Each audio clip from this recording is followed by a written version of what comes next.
அனைவருக்கும் வணக்கம். தமிழ் மங்கை சேனலில் எல்லோரும் எப்படி இருக்கீங்க? நலமாக இருக்க வேண்டும். இன்றைக்கு மூன்றாவது ஸ்டெப்பு, அதாவது பார்ட் மூன்றாவது பார்க்கலாம். இந்த பாருங்க, இப்படி நூலை சுற்றிட்டு இந்த பின்னலுக்குள்ளே உள்ளே விட்டு இப்படி வெளியே எடுத்து இந்த நூலை மாட்டி எடுத்து இங்கே பாருங்கள், 1 2 3 1 2 3 நூல் வருதுங்களா?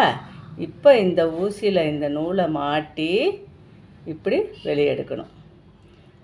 இப்படி நூலை சுற்றிட்டு இந்த சங்கிலிக்குள்ளே விட்டு இப்படி எடுத்து, அப்போ தான் இந்த தையல் அப்படியே முழுமையடையும்.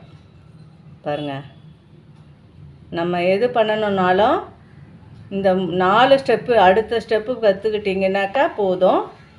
4 ஸ்டெப்பு கற்றுக்கிட்டா எல்லாமே பண்ணலாம்.